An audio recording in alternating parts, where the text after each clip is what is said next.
ಪ್ರಾರಂಭ ಮಾಡಲಿನಾ? ಪ್ರೇಮ ಸ್ವರೂಪನಾದ ಭಗವಂತನನ್ನು ಪ್ರಾರ್ಥಿಸುತ್ತಾ 3 ಸಲ ಓಂಕಾರವನ್ನು ಹೇಳಿ 1 ನಿಮಿಷ ಧ್ಯಾನ ಮಾಡಿ ಪೂಜೆಯನ್ನು ಪ್ರಾರಂಭಿಸೋಣ.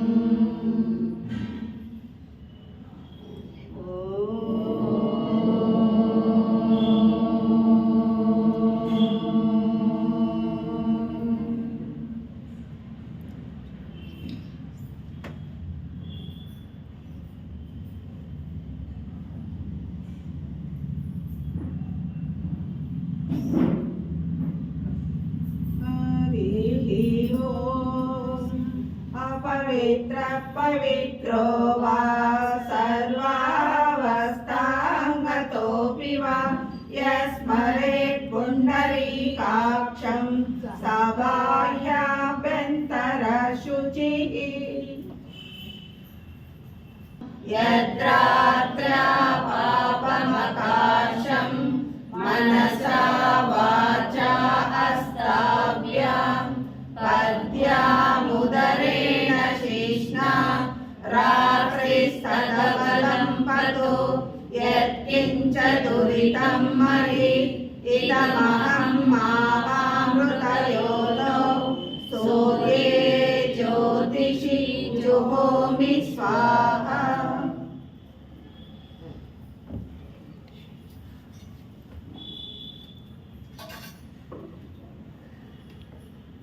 ॐ आगमार्तन्तु देवानां गमनार्तन्तु रक्षसां कुर्वे घण्टारवं तत्र देवता वहनलाञ्छनम् अपसर्पन्तु ते भूता ये भूता भूमिसंस्थिताः ये भूता विघ्नकर्तारस्य गच्छन्तु शिवाज्ञया अपक्रामन्तु भूतानि पिशाचा सर्वतो दिशं सर्वेषामविरोधेन ब्रह्मकर्म समारभे. ॐ भूर्भुवस्सुवः.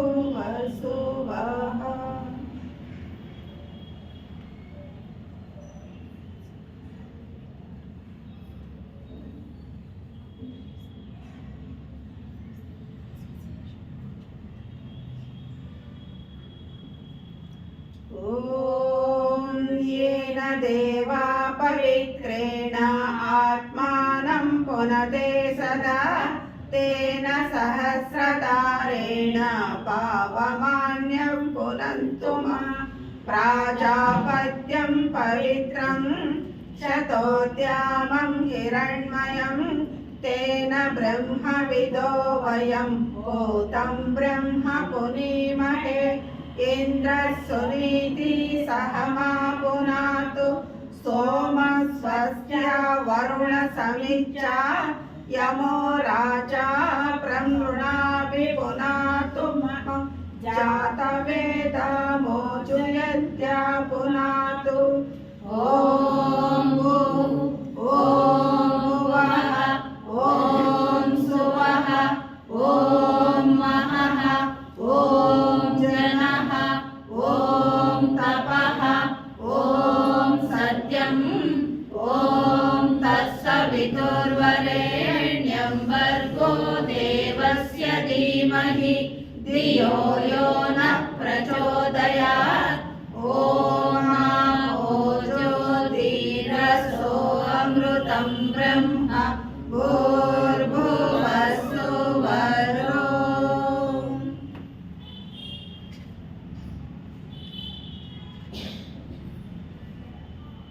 ॐ भूर्भुवस्सुवः.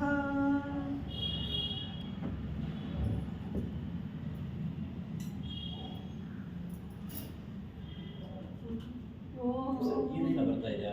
ಓಂ ಚ चत्वारि शृङ्गात्रयो अस्य पादा द्वे शीर्षे सप्त हस्तासो अस्य त्रिधा बद्धो वृषभो रोरवीति महो देवो मत्यम् आविवेशः एष हि देव प्रतिशोनु सर्वाः पूर्वो हि जातः सौगर्भे अन्तः स विजायमान स जनिष्ठमान प्रत्युग्नमुखास्तिशति सर्वतोमुखः ॐ आग्नेये स्वाहा आग्नेयाय इदं नमः ॐ सूर्याय स्वाहा सूर्याय इदं नमः ॐ प्रजापतये स्वाहा प्रजापतये इदं नमः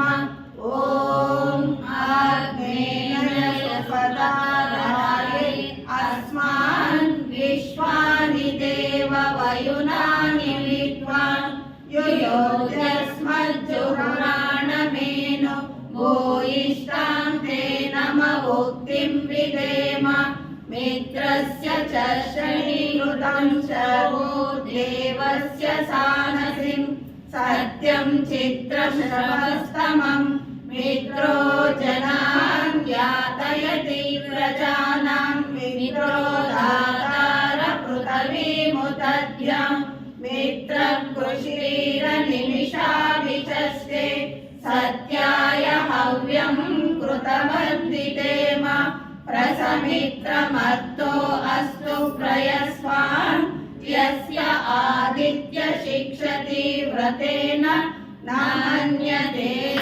जीयते तो नै नमः अश्नोत्यन्तितो न दुरा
ಯಾವ ಕಾಲಕ್ಕೂ ಅರ್ಧ ಗಂಟೆ ಮೀರಬಾರ್ದು.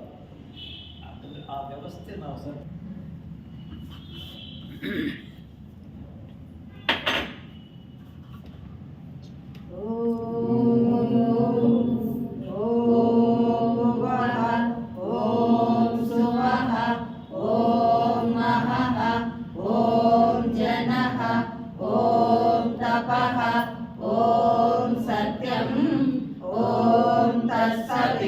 तत्सवितुर्वरेण्यं भर्गो देवस्य धीमहि धियो यो नः प्रचोदयात् ॐ ज्योतिरसो अमृतं ब्रह्म भूर्भुवः सुवरो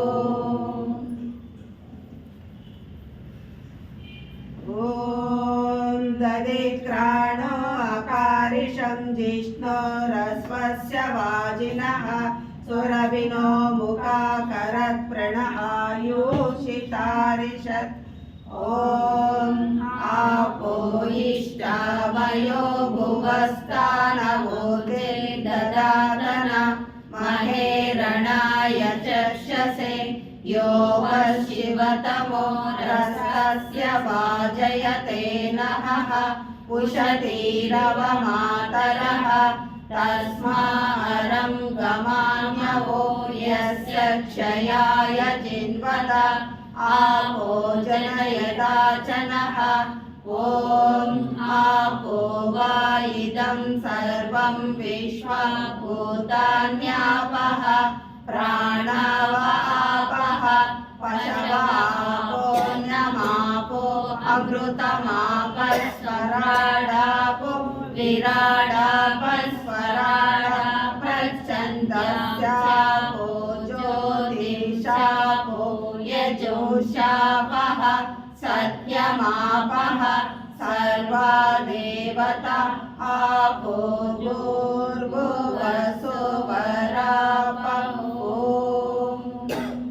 ॐ इमं मे वरुणश्रुति हवमद्या च मृडया त्वामवस्सु राचके तत्त्वायामे ब्रह्मण वन्दमानस्तदा शास्त्रे यजमानो अविर्विः अहेडमानो वरुणेह बोध्यरुषं समान आयुः प्रमोषिः यचित्तिते विशो यदा प्रदेव वरुणाव्रतं विनीमसिद्ध्यविद्यवि यत्किञ्चेदं वरुणदैवे जने विद्रोहं मनुष्याचरामसि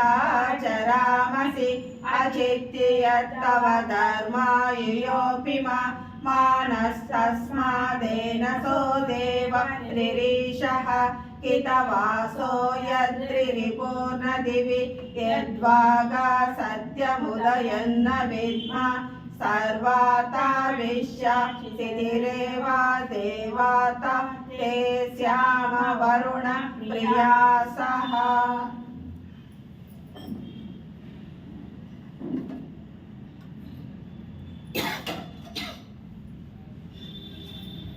ॐ प्राणापानव्यानोदानसमानामे शुद्ध्यन्तां ज्योतिरहं विरजा विपापा भूयासं स्वाहा ॐ पृथिव्यां तेजो वायुराकाशामे शुद्ध्यन्तां ज्योतिरहं विरजा विपापा भूयासं स्वाहा ॐ शब्दस्पर्शरूपरसगन्धामे शुद्ध्यन्तां ज्योतिरहं विरजा विपापा भूयासं स्वाहा ॐ मनोवाक्याय कर्माणि मे शुद्ध्यन्तां ज्योतिरहं विरजा विपापा भूयासं स्वाहा ॐ अन्नमय प्राणामय मनोमय विज्ञानमय आनन्दमय मे शुद्ध्यन्तां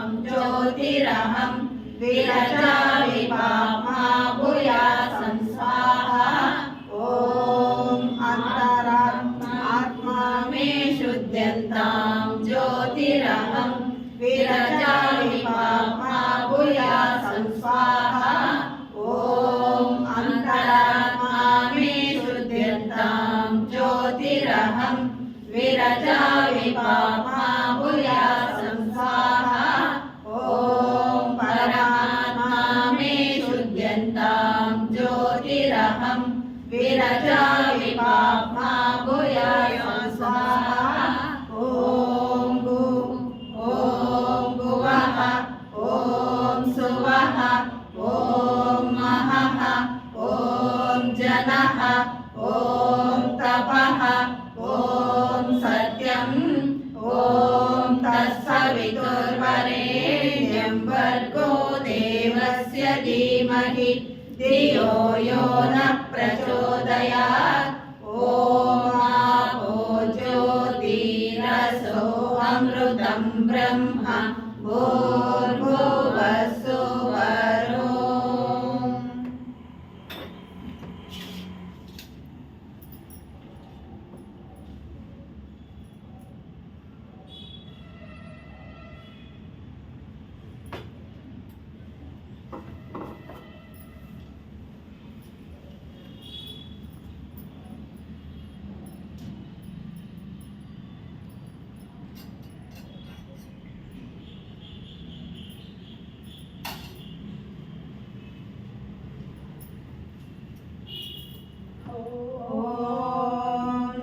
आसक्तेन रजसा वर्तमानो निवेशयन् अमृतं मत्तं च हिरण्ययेन सविता रतेन देवो याति भुवना विपश्यन् उद्वयं तमसस्परिपश्यन्तो ज्योतिरुत्तरं देवं देवता सूर्यमगन्मज्योतिरुत्तमम् उदुत्तं जातवेदसं देवं वहन्ति केतवः दृश्ये विश्वाय सूर्यं चित्रं देवानामुदगादनीकं चक्षुर्मित्रस्य वरुणस्याग्नि आप्राद्या वा पृथिवी अन्तरिक्षं सूर्य आत्मा जगतस्तुषश्च ॐ आत्मं ज्वलति ज्योतिरहमस्मि ज्योतिर्ज्वलति ब्रह्महमस्मि यो अहमस्मि ब्रह्महमस्मि अहमस्मि ब्रह्महमस्मि अहमेवाहं मां जुहोमि स्वाहा ॐ भुवः ॐ सुवः ॐ महः ॐ जनः ॐ तपः ॐ सत्यं ॐ तत्सवितुर्वरेण्यं भर्गो देवस्य धीमहि धियो यो नः प्रचोदयात् ॐ आपो ज्योतिरसो अमृतं ब्रह्म भूर्भुवः सुवरो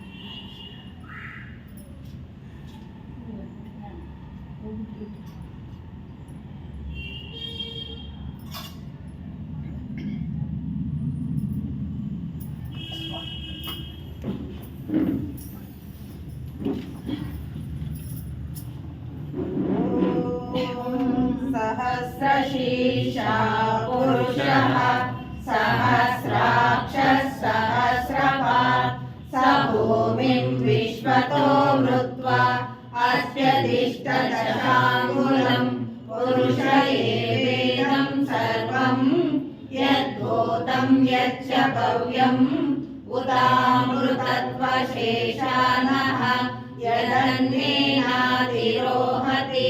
एतावानस्य महिमा अतो जायां च पुरुषः पादोऽस्य विश्वा भूतानि त्रिपादस्यामृतं दिवि ॐ तद्विष्णो परमं पदं सदा पश्यन्ति सूर्यः दिवीव चक्षुराततं तद्विप्रासो विपन्यवो जागृवं सस्यमिन्दते विष्णोरत्परमं पदम् ॐ नमस्ते अस्तु भगवान् विश्वेश्वराय महादेवाय त्रयम्बकाय त्रिपुरान्तकाय त्रिकाग्निकालाय कालाग्निरुद्राय नीलकण्ठाय मृत्युञ्जयाय सर्वेश्वराय सदाशिवाय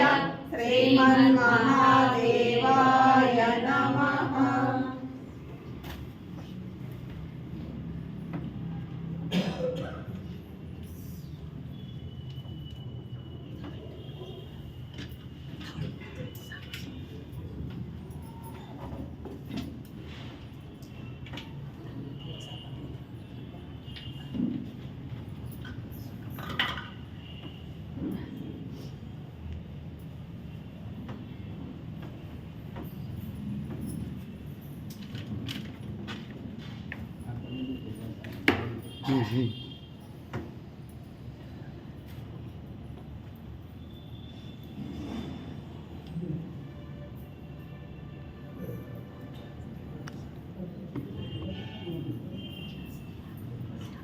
ಅಲ್ಲ ಬಂದ್ಬಿಡಿ ಸರ್ ಬಸ್ ಹೊಡೆದು ಯಾಕಂದರೆ ಎಲ್ಲ ಮುಂದೆ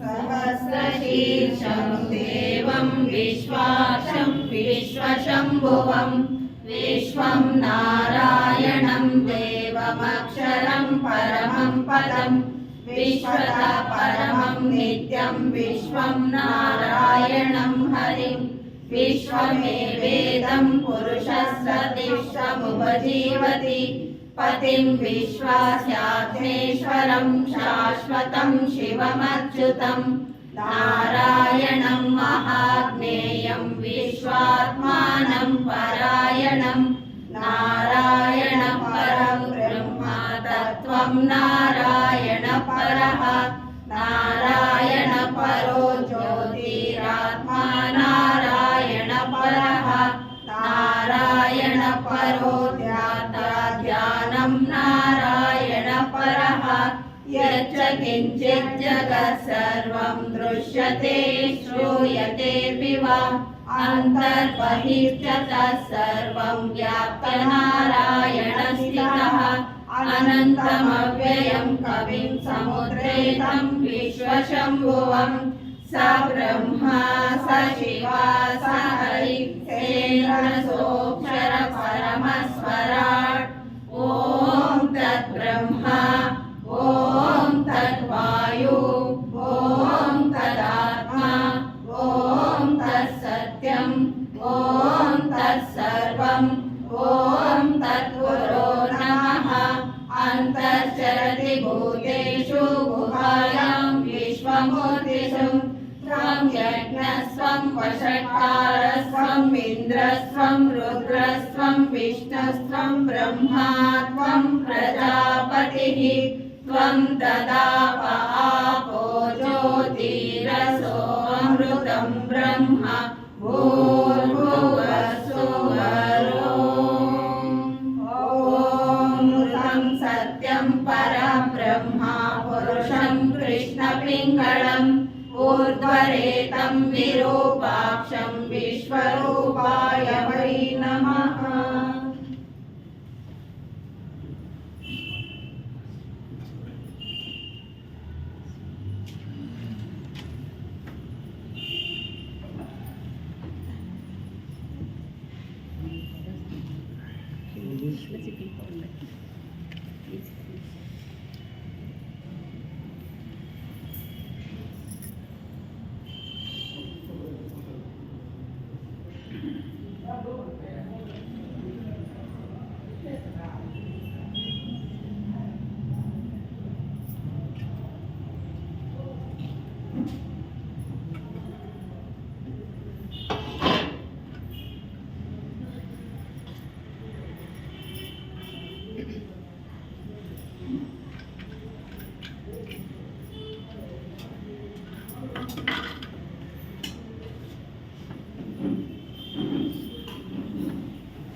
तत्सवितुर्वरेण्यं भर्गो देवस्य धीमहि धियो यो न प्रचोदयात् देवसवितं प्रसून सत्यं त्वत्तेन परिपिञ्चामि ॐ प्राणाय स्वाहा ॐ अपानाय स्वाहा ॐ व्यानाय स्वाहा ॐ उदानाय स्वाहा ॐ समानाय स्वाहा ॐ ब्रह्मणे स्वाहा ॐ ब्रह्मणिम आत्मामृतत्वाय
संयोरावृणीमहे गातुं यज्ञाय गातुं यज्ञपतये दैवी स्वस्तिरस्तु नः स्वस्तिर्मानुषेभ्यः ऊर्ध्वं जिगातु भेषजं शं नो अस्तु द्विपदे शं चतुष्पदे ॐ शान्ति शान्ति शान्तिः ॐ सर्वे मयि सुखिनः सन्तु सर्वे सन्तु निरामया सर्वे भद्राणि पश्यन्तु मा कश्चित् दुःखभाग् भवेत् ॐ शान्ति शान्ति शान्तिः ॐ तत्सद्ब्रह्मार्पणमस्तु।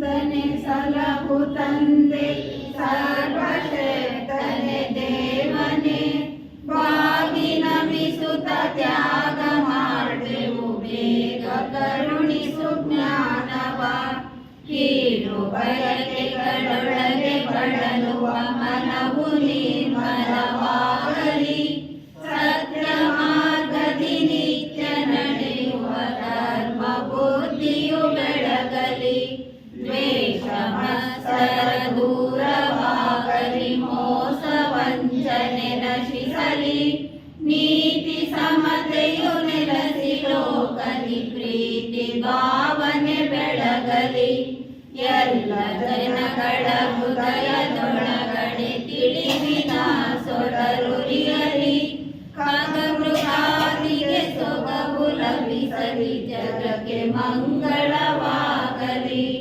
ಜಗಕ್ಕೆ ಮಂಗಳವಾಗಲಿ ಜಗಕ್ಕೆ ಮಂಗಳವಾಗಲಿ.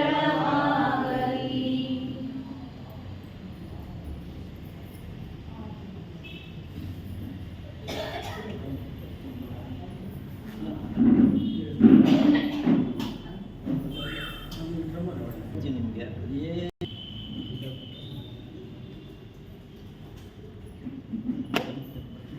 ಸೊಸೈಟಿಗೆ ಹೋಗ್ತಕ್ಕಂಥ ಫಲವೇನು ಅಂತಕ್ಕಂಥದ್ದನ್ನು ಸುಮಾರು 2-3 ದಿವಸದಿಂದ ಹುಡುಕಿ ಎಲ್ಲ ಒಂದು ಲಿಸ್ಟ್ ಮಾಡಿದೆ. ಅದು ಬರುವಾಗ ಅದನ್ನು ಅಲ್ಲಿ ಬಿಟ್ಬಿಟ್ಟಿದ್ದೀನಿ. ಬೇರೆ ಇಲ್ಲಿ ಅನಿ ಬೆಸೆಂಟ್ನವರು ಬರೆದಿರ್ತಕ್ಕಂತಹ ಮಾನವನ ಸ್ವಭಾವದ 7 ತತ್ವಗಳು ಅಂತಕ್ಕಂಥದ್ದಿದೆ. ನಮ್ಮಲ್ಲಿ 7 ತತ್ವಗಳಿದೆ. ಅವು ಯಾವುದು ಅಂತಕ್ಕಂಥದ್ದನ್ನು ಇಲ್ಲಿ ಒಂದನೆಯದಾಗಿ ಸ್ಥೂಲ ದೇಹದ ಮೊದಲನೇ ತತ್ವ. ಸ್ಥೂಲ ದೇಹ ಇದೆಯಲ್ಲ, ಅದರ ಮೊದಲನೇ ತತ್ವ ಏನಿದೆ ಅಂತ ಅನ್ನೋದನ್ನು ಅದು ಬಿಟ್ಟಿದ್ದಕ್ಕೆ ಇಲ್ಲಿ ಪ್ರಿಪೇರ್ ಆಗಿ ಇಲ್ಲಿ ಮಾಡ್ತಾಯಿದ್ದೀನಿ. ಈಗ ಮನುಷ್ಯನೆಂದರೆ ಮೊದಲು ನಮಗೆ ಗೋಚರವಾಗುವುದು ಅವನ ಸ್ಥೂಲ ದೇಹವು. ಆದುದರಿಂದ ಇದನ್ನು ಮೊದಲನೇ ತತ್ವವೆಂದು ಪರಿಗಣಿಸಲಾಗಿದೆ. ಮನುಷ್ಯ ಅಂದ ತಕ್ಷಣ ನಮ್ಮ ದೇಹ, ಇದು ನಮ್ಮ ದೇಹವೇ ಮೊದಲನೇ ತತ್ವ ಅಂತಕ್ಕಂಥದ್ದು. ಆದ್ದರಿಂದ ಇದನ್ನು ಮೊದಲನೇ ತತ್ವದಿಂದ ಪರಿಗಣಿಸಲಾಗಿದೆ. ಜ್ಞಾನೇಂದ್ರಿಯಗಳು 5, ಕರ್ಮೇಂದ್ರಿಯಗಳು 5, ಮೆದುಳು ಮತ್ತು ಐಚ್ಛಿಕ ಮಂಡಲ ಮತ್ತು ದೇಹ ಧರ್ಮಕ್ಕೆ ಆಧಾರವಾದ ಎಲ್ಲ ವಿಧವಾದ ವ್ಯಾಪಾರಗಳನ್ನು ನಡೆಸುತ್ತಿರುವ ಅದರ ಅಂಗಾಂಗಗಳು. ದೇಹ ನಮಗೆ ಮನುಷ್ಯನಿಗೆ ಏನೇನು ಇದೆ ಹಾಗೆ ಅಂತಕ್ಕಂಥದ್ದು ಇಲ್ಲಿ ವಿವರಣೆ ಕೊಡ್ತಾರೆ. ಕರ್ಮೇಂದ್ರಿಯಗಳು 5, ಜ್ಞಾನೇಂದ್ರಿಯಗಳು 5, ಮೆದುಳು ಮತ್ತು ಐಚ್ಛಿಕ ಮಂಡಲದ ಮತ್ತು ದೇಹದ ಧರ್ಮಕ್ಕೆ ಆಧಾರವಾದ ಎಲ್ಲ ವಿಧವಾದ ವ್ಯಾಪಾರಗಳನ್ನು ನಡೆಸುತ್ತಿರುವ ಅದರ ಅಂಗಾಂಗಗಳು. ಮನುಷ್ಯನಿಗೆ ಇವ ಕರ್ಮೇಂದ್ರಿಯಗಳು, ಜ್ಞಾನೇಂದ್ರಿಯಗಳು ಅಂತಕ್ಕಂಥದ್ದು ಇವು ನಮ್ಮಲ್ಲಿ ಕೆಲಸ ಮಾಡ್ತಾ ಇರತಕ್ಕಂಥದ್ದು. ಈ ಜ್ಞಾನೇಂದ್ರಿಯಗಳು ಯಾಕೆ ಅಂತಂದರೆ ಪ್ರಪಂಚವಾಗಿರತಕ್ಕಂಥದ್ದು ಪಂಚಭೂತಗಳಿಂದ. ಆ ಪಂಚಭೂತಗಳಲ್ಲಿರ್ತಕ್ಕಂಥ ವಿಷಯಗಳನ್ನು ಅರಿತುಕೊಳ್ಳುವುದಕ್ಕಾಗಿ ನಮಗೆ ಜ್ಞಾನೇಂದ್ರಿಯಗಳು ಇರತಕ್ಕಂಥದ್ದು. ಜ್ಞಾನೇಂದ್ರಿಯಗಳಂತಂದರೆ ಯಾವುದು ಅಂತಕ್ಕಂಥದ್ದು ಎಲ್ಲರಿಗೂ ಗೊತ್ತಿದೆ. ಪದೇ ಪದೇ ಹೇಳಿದ್ದೀವಿ, ಹೇಳಿದ್ದನ್ನು ಹೇಳ್ಕೊಂಡ್ರೆ ಮುಂದೆ ಹೋಗುತ್ತೆ. ಇವುಗಳಿಂದ ಏನು ಕೆಲಸ ಆಗುತ್ತೆ ಅನ್ನೋದು. ಇವುಗಳನ್ನು ಒಳಗೊಂಡು ಸ್ವಲ್ಪ ಪ್ರಕೃತಿಯಿಂದ ಮಾಡಲ್ಪಟ್ಟ ಈ ದೇಹದ ವಿಷಯವಾಗಿ ಈ ಸಣ್ಣ ಪುಸ್ತಕದಲ್ಲಿ ಬರೆಯಬೇಕಾದದ್ದು ಅಷ್ಟೇನು ಹೆಚ್ಚಾಗಿರುವುದಿಲ್ಲ. ಜೀವಕೋಶಗಳೆಂಬ ಅಸಂಖ್ಯಾತ ಸಜೀವ ವಸ್ತುಗಳಿಂದ ಸ್ಥೂಲ ದೇಹವು ಮಾಡಲ್ಪಟ್ಟಿದೆ ಎಂಬುದಾಗಿ ಹೇಳುವ ಥಿಯಾಸಫಿ ಅಭಿಪ್ರಾಯವನ್ನು ಪಾಶ್ಚಿಮಾತ್ಯ ವಿಜ್ಞಾನವು ಈಗ ಒಪ್ಪಿಕೊಳ್ಳಲು ಸಿದ್ಧವಾಗಿದೆ.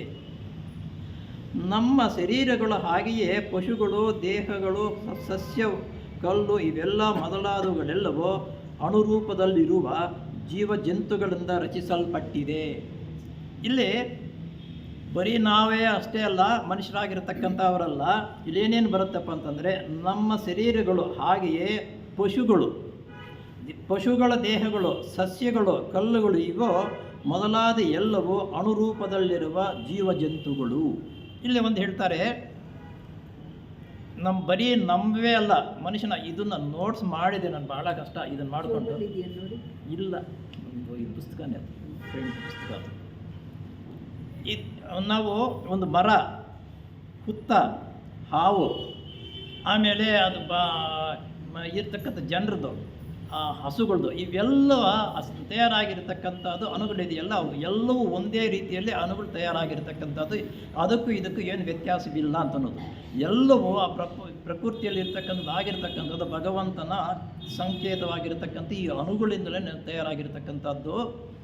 ಇದನ್ನು ಯಾವ ರೀತಿ ಅಭಿವೃದ್ಧಿ ಆಗುತ್ತೆ ಅಂತಂದರೆ, ಈ ಸಸ್ಯಗಳು, ಆ ಭೂಮಿ, ಖನಿಜ, ಸಸ್ಯ, ಪ್ರಾಣಿಗಳು ಇವು ಒಂದಕ್ಕೊಂದು ಬೆಳವಣಿಗೆ ಆದಮೇಲೆ ಬೆಳವಣಿಗೆ ಆಗುತ್ತೆ. ನಾವು ಮನುಷ್ಯರಾಗಿರ್ತಕ್ಕಂಥ ಅವುಗಳನ್ನು ಬೆಳೆಸಿಕೊಂಡಿರುವುದರಿಂದ ಮನುಷ್ಯತ್ವವನ್ನು ಮಾನವರಾಗಿ ದೊಡ್ಡವರಾಗ್ತಾಯಿದೆ. ನಂತರ ನಾವು ಮಾನವಾತೀತರಾಗ್ತಕ್ಕಂಥದ್ದು ಅಂತಹ ಗುಣಗಳನ್ನು ಬೆಳೆಸ್ಕೊಂಡಾಗ ಮಾನವಾತೀತರಾಗ್ತೀವಿ ಅಂತ ಅನ್ನೋದು ಭಾಳ ಚೆನ್ನಾಗಿದೆ. ಅದರಲ್ಲಿ ಜೀವಜಂತುಗಳಿಂದ ರಚಿಸಲ್ಪಟ್ಟವು ಎಂಬುದೆಲ್ಲ ಸಿದ್ಧಾಂತ ನಿಲುವು.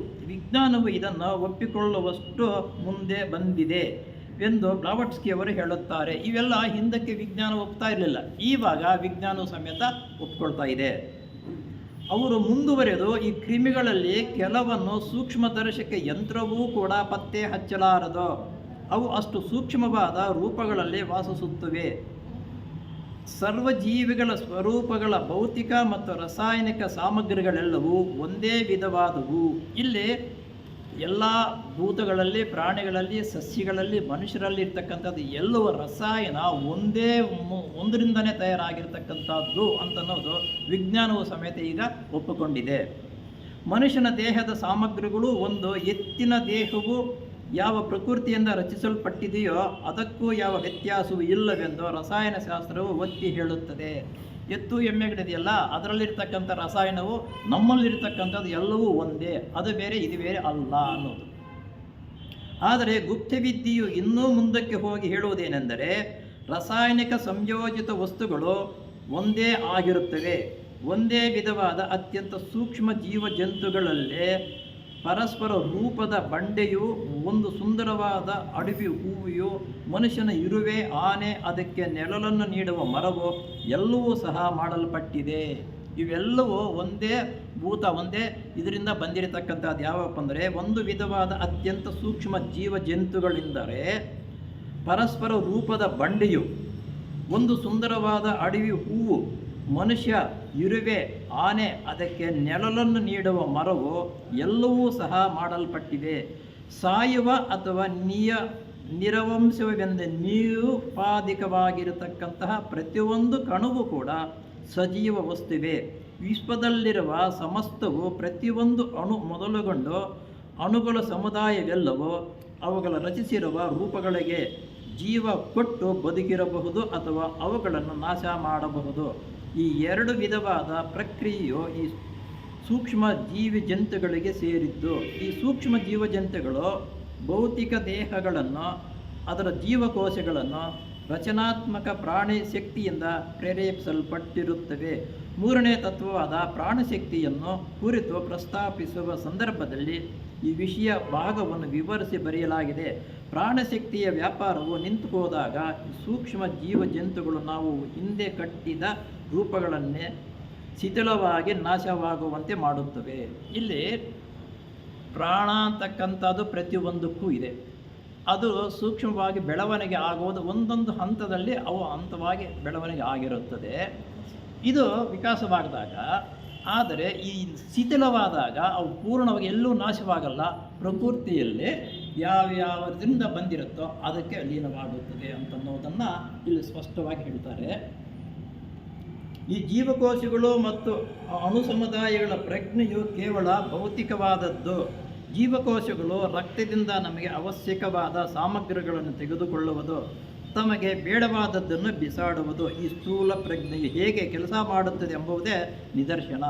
ಈ ನಮ್ಮ ದೇಹ ಯಾವ ರೀತಿ ಸ್ಥೂಲ ದೇಹ ಅಂತಕ್ಕಂಥದ್ದು ಯಾವ ರೀತಿ ರಚನೆಯಾಗಿದೆ, ನಮ್ಮ ಜೀವನದಲ್ಲಿ ಯಾವ ವ್ಯತ್ಯಾಸವೂ ಆಗದೆ ಒಂದೊಂದು ಸಲ ವ್ಯತ್ಯಾಸವಾಗುತ್ತೆ, ಒಂದೊಂದು ಸಲ ಸಮತಟ್ಟಾಗಿ ಹೋಗುತ್ತೆ. ಇದಕ್ಕೆ ಎಲ್ಲ ಜೀವಕೋಶಗಳೇ ಕಾರಣ ಅಂತಕ್ಕಂತ ಹೇಳ್ತಾರೆ. ಇಲ್ಲಿ ಜೀವಕೋಶಗಳು, ಹೊಸ ಜೀವಕೋಶಗಳು ಪ್ರತಿದಿನವೂ ಉತ್ಪತ್ತಿ ಆಗ್ತಾ ಇರುತ್ತೆ. ಕೀಳವಾಗಿರ್ತಕ್ಕಂಥದ್ದು ಸತ್ತೋಗಿರ್ತಕ್ಕಂಥ ಜೀವಕೋಶಗಳು ಆಚೆಗೆ ಹೋಗ್ತಾ ಇರುತ್ತವೆ. ನಾವು ಹೊಸ ಜೀವಕೋಶಗಳನ್ನು, ನಮ್ಮಲ್ಲಿ ಹಳೆಯ ಜೀವಕೋಶಗಳು ಕೆಲವರು ಜನರಲ್ಲಿ ಕೋಪ, ದ್ವೇಷ, ಅಸೂಯೆ ಇವೆಲ್ಲ ಬೆಳವಣಿಗೆ ಆಗಬೇಕಾದ್ರೆ ಅದಕ್ಕೆ ಸಂಬಂಧಪಟ್ಟಿರ್ತಕ್ಕಂಥ ಜೀವಕೋಶಗಳೇ ನಮ್ಮಲ್ಲಿ ಜಾಸ್ತಿ ಇರುವಾಗ ಅಂಥ ಗುಣಮಟ್ಟದವರೇ ನಾವಾಗ್ತೀವಿ. ಇವನ್ನು ರಿಮೂವ್ ಮಾಡಿ ಹೊಸ ಜೀವಕೋಶಗಳನ್ನ ಪಡೆಯಬೇಕು ಅಂದರೆ ಮುಖ್ಯವಾಗಿ ಬಂದಿರತಕ್ಕಂಥದ್ದು ಧ್ಯಾನವೇ. ನಾವು ಯಾವಾಗ ಧ್ಯಾನ ಮಾಡ್ತಾ ಇದ್ದು ಸಾತ್ವಿಕವಾದ ಆಹಾರವನ್ನು ಸೇವನೆ ಮಾಡ್ತಾ ಇದ್ದರೆ ಹೊಸ ಜೀವಕೋಶಗಳು ಇದಕ್ಕೆ ಹೊಂದಾಣಿಕೆಯಾಗುವಂತಹ ಜೀವಕೋಶಗಳನ್ನು ಉತ್ಪತ್ತಿ ಮಾಡಿಕೊಳ್ಳೋದಲ್ಲದಿರ ಪ್ರಕೃತಿಯಂತಹ ಜೀವಕೋಶಗಳನ್ನು ನಾವು ಇಳ್ಕೊಳ್ತಕ್ಕಂಥ ಸಾಮರ್ಥ್ಯ ನಮಗೆ ಬರುತ್ತೆ. ಆದ್ದರಿಂದ ನಾವು ಪ್ರತಿನಿತ್ಯವೂ ಧ್ಯಾನವನ್ನು ಮಾಡಬೇಕು, ಪುಸ್ತಕ ಅಧ್ಯಯನ ಮಾಡಬೇಕು. ಅಧ್ಯಯನ ಮಾಡೋದ್ರಿಂದ ಜ್ಞಾನವನ್ನು ಸಂಪಾದನೆ ಮಾಡ್ಕೊಳ್ತೀವಿ. ಆದ್ದರಿಂದ ನಾವಿಲ್ಲಿ ಬರ್ತಕ್ಕಂಥದ್ದು ಎಲ್ಲರೂ ಒಂದು ಶಿಸ್ತಾದ ನಿಯಮ ಜೀವನವನ್ನು ನಡೆಸ್ಕೋಬೇಕು ಅನ್ನುವುದನ್ನು ಟ್ರೈನಿಂಗ್ ತೆಗೆದುಕೊಳ್ಳುವುದಕ್ಕಾಗಿ ನಾವು ತೀರ್ಥಾಪುರ ಸೊಸೈಟಿಗೆ ಬರ್ತಕ್ಕಂಥದ್ದು. ಇಲ್ಲಿ ಶಿಸ್ತು, ಸಮಯ ಪಾಲನೆ ಆದಷ್ಟು ನಾವು ಪ್ರಯತ್ನ ಪಟ್ಟು ಅದನ್ನು ಸಂಪಾದನೆ ಮಾಡಬೇಕು. ಒಬ್ಬರು ಮಾಡೋದು ಇನ್ನೊಬ್ಬರು ಬಿಟ್ಟರದ ಬರಲ್ಲ. ನಾವು ಗುಂಪಾಗಿರುವಾಗ ಗುಂಪಿನಲ್ಲಿ ಏನು ಕೆಲಸ ಮಾಡ್ತೀವಿ ಒಟ್ಟಾಗಿ ಮಾಡಿದಾಗ ಅದಕ್ಕೆ ಒಂದು ಶಕ್ತಿ ಸಾಮರ್ಥ್ಯ ಬರುತ್ತೆ. ಅದನ್ನು ಸ್ವಲ್ಪ ಇಷ್ಟು ವಿಷಯವನ್ನು ಹೇಳ್ತಾ ಇವತ್ತು, ಯಾಕಂದರೆ ಟೈಮ್ ಜಾಸ್ತಿ ಆಗುತ್ತೆ, ನಾವೆಲ್ಲರೂ ಒಂದು ಸಲ ಓಂಕಾರ ಮಾಡಿ ಧ್ಯಾನ ಮಾಡ್ತಾ ನಂತರ ಒಂದು ಸಲ ಓಂಕಾರ ಮಾಡ್ತಾ ಈ ತರಗತಿಯನ್ನು ವಿಸರ್ಜನೆ ಮಾಡಿ. ಪ್ರತಿದಿನ ಕೂಡ ಎಲ್ಲ